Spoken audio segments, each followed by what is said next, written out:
Guys, welcome back to the channel.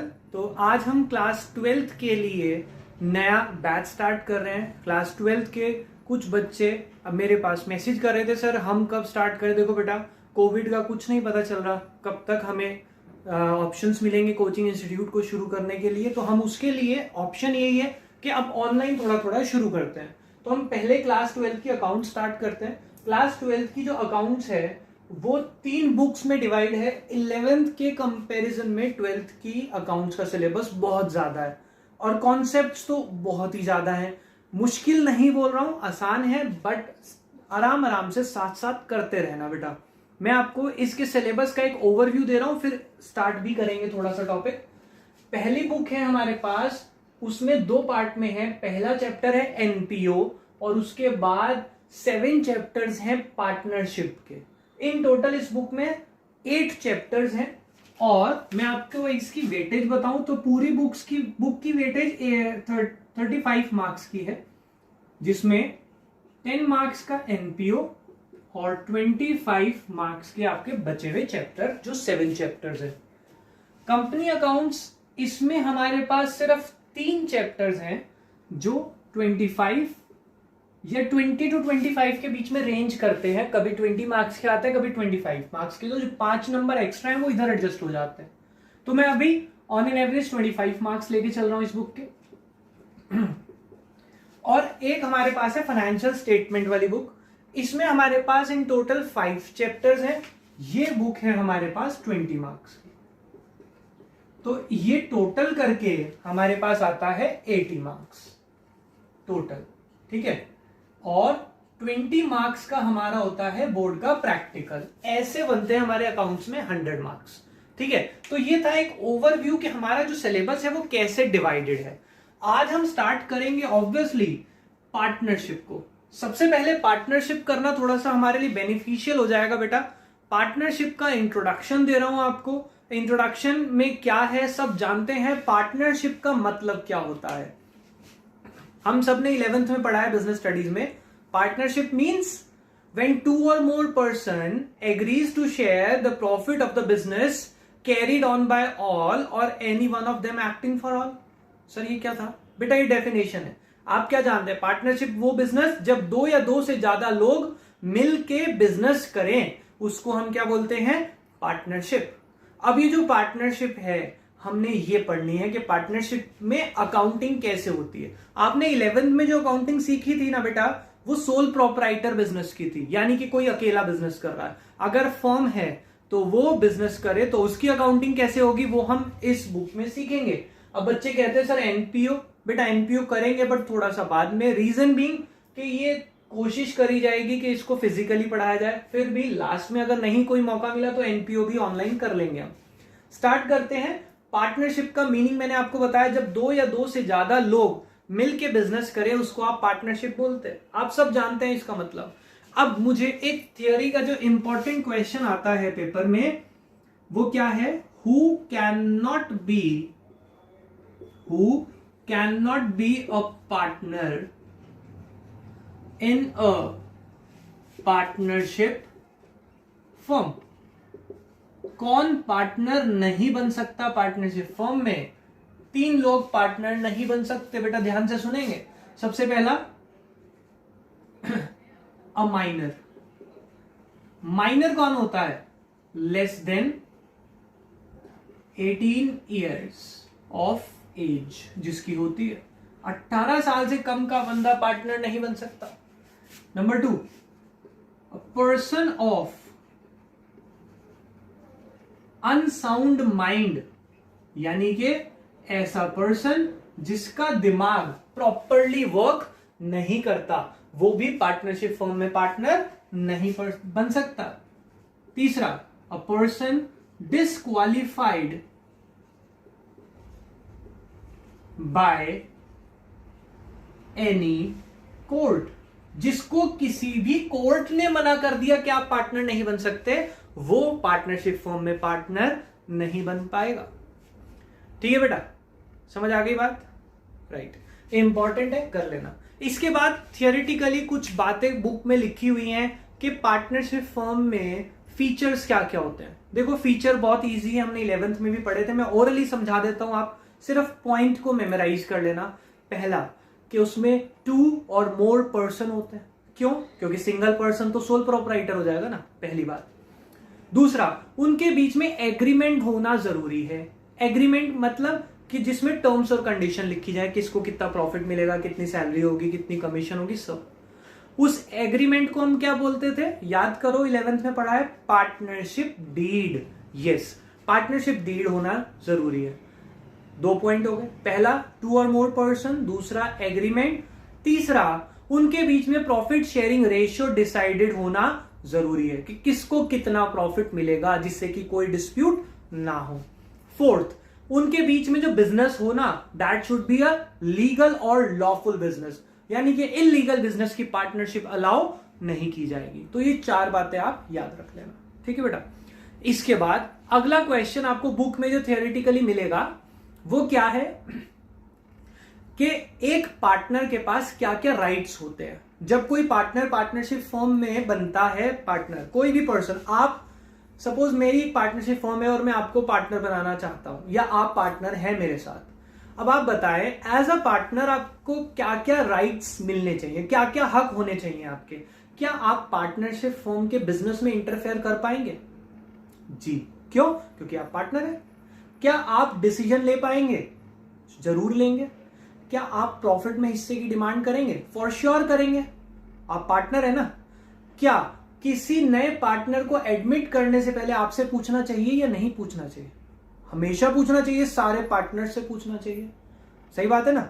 कोई partner अगर firm को छोड़ के जा रहा है, क्या वो कभी भी चला जाएगा? नहीं, वो 1 महीना पहले फर्म को नोटिस देगा, उस नोटिस के बाद वो जा सकता है। समझ आ गई बात? किसी पार्टनर ने, अगला पॉइंट, किसी पार्टनर ने अगर कोई खर्चा किया फर्म के लिए, फर्म को बचाने के लिए, क्या वो खर्चा फर्म बाद में उस पार्टनर को दे देगी? मान लो आज कोई काम था फर्म के लिए, फर्म के पास पैसा नहीं था, मैंने खर्च कर दिया, क्या फर्म से वो पैसा मैं कल को ले लूं?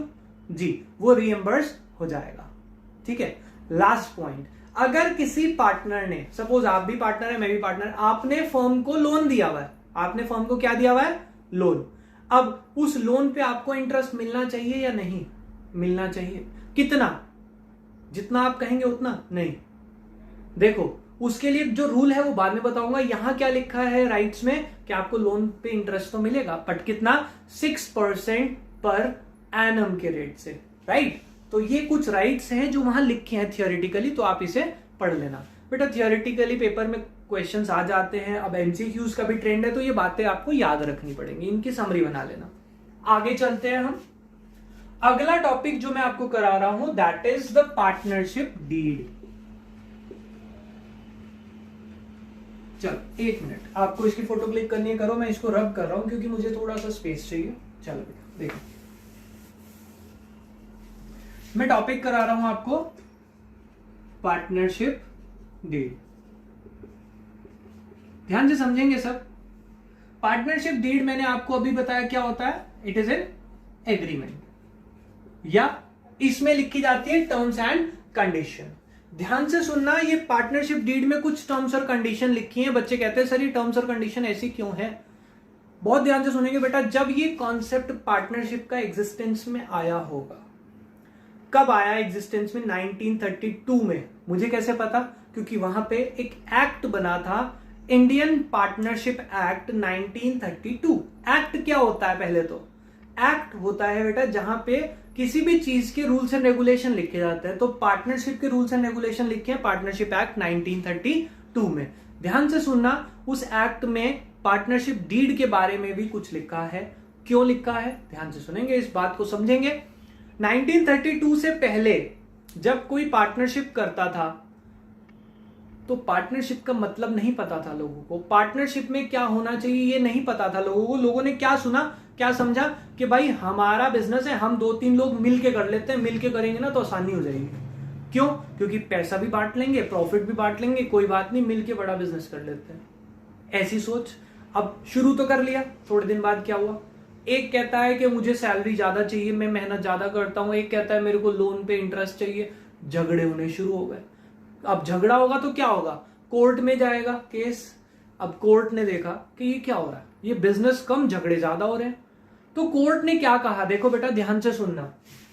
आप, मैं और आपका एक फ्रेंड, हम 3 लोग पार्टनरशिप फॉर्म में पार्टनरशिप कर रहे हैं। हमने कोई एग्रीमेंट नहीं बनाया, या हमने एग्रीमेंट में ये चीजें लिख ली, देखो क्या, interest on capital, interest on loan, interest on drawings,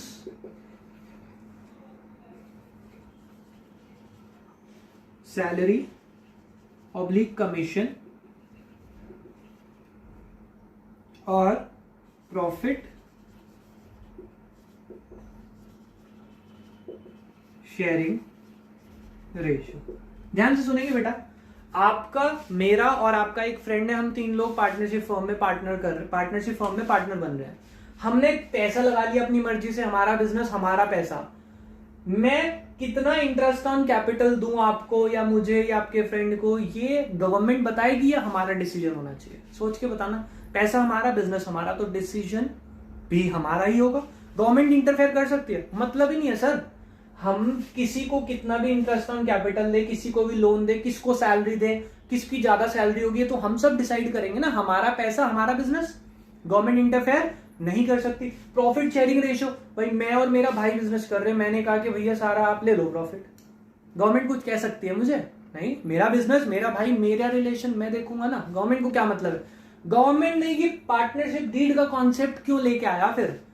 government कहती है जो झगड़े हो रहे थे ना, मैंने आपको बताया 1932 से पहले डिस्प्यूट्स बहुत हुए, तो गवर्नमेंट ने कहा यार डीड बना लो। डीड क्या है? एग्रीमेंट। उस एग्रीमेंट में, ये जो एग्रीमेंट आप बना रहे हैं, इस एग्रीमेंट में आप कुछ भी लिख लो कि सैलरी कितनी देनी है, कमीशन कितनी देनी है, इंटरेस्ट कितना रहेगा, जो मर्जी लिख लो, बस जितने भी पार्टनर हो ना, ए बी सी, सबके उस पर साइन करा लेना, जिससे कि कोई झगड़ा ना हो, क्योंकि तुमने ये कंडीशन डिसाइड खुद करी है।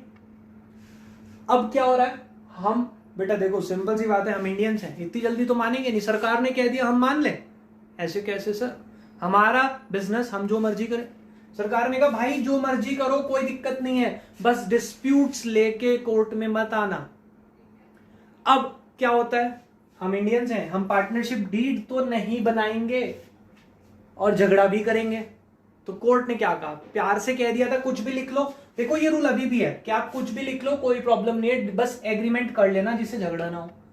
अब वो कहते हैं कि अगर आपने डीड नहीं बनाई, तो मैं लिख रहा हूं नो पार्टनरशिप डीड, और लिखा होता है, क्वेश्चन में लिखा होता है आपके पास, partnership deed is silent. Deed is silent का मतलब भी यही है कि डीड जो है वो इस मैटर के ऊपर साइलेंट है, बात ही नहीं करती। अगर ऐसा है तो गवर्नमेंट ने रूल बना दिया। क्या रूल बनाया, ध्यान से देखना, not allowed interest on capital, किसी भी पार्टनर को हम नहीं देंगे। समझ आ गई बात? Interest on loan allowed at the rate 6% per annum. Interest on drawings not to be charged. Salary commission not to be given. Profit sharing ratio equal. अब तुमने रेशियो डिसाइड नहीं करी, तो भाई लॉ तो सबको बराबर मानता है, तो सबको इक्वल देगा। आपको याद क्या रखना है, जब भी डीड साइलेंट है या डीड नहीं है, तो हमें सिर्फ लोन पे इंटरेस्ट देना 6% पर एनम, और profit sharing ratio should be equal. अब बच्चा कई बार कहता है कि सर ये लोन पे 6% क्यों, इसको भी हटाओ ना, नॉट टू बी कर दो ना, नॉट टू बी गिवन। बेटा ध्यान से सुनना, ऐसा लॉ क्यों बना, लॉजिक था उसके पीछे, बहुत बढ़िया लॉजिक था। देखो आपकी, मेरी और आपका एक फ्रेंड, हमारी पार्टनरशिप फर्म थी। हम बाहर वाले से अगर लोन लेते तो क्या उसे इंटरेस्ट देना पड़ता? जी। तो अगर अपनों ने लोन दे दिया, क्या उसे इंटरेस्ट ना दे? देखो ये तो गलत हो जाएगा ना। पर वो जो अपने हैं वो भी ज्यादा चार्ज ना करें, इसीलिए फिक्स कर दिया कि इंटरेस्ट तो देना है बट कितना, at the rate 6% per annum, और प्रॉफिट शेयरिंग रेशियो इक्वल। ये रूल बना दिए कि अगर आपने डीड नहीं बनाई तो आपको ये फॉलो करना पड़ेगा। अब बच्चे के दिमाग में कई बार डाउट आया, बच्चा कहता है सर ये नॉट अलाउड, ये चार्ज, ये क्या बात हुई। देखो बेटा ध्यान से सुनना, मैंने आपको बताया हुआ 11th में कि हमारी जो अकाउंटिंग होती है वो किसके पॉइंट ऑफ व्यू से होती है, हमेशा बिजनेस के पॉइंट ऑफ व्यू से। Very good. अब कैपिटल क्या है, सपोज ये आपका बिजनेस है, ये बोर्ड है जो बिजनेस है। कैपिटल क्या है, जो पैसा आपने लगाया उस कैपिटल पे आप इंटरेस्ट लेंगे, यानी कि फर्म को देना पड़ेगा। तो फर्म कह रही है नॉट टू बी अलाउड।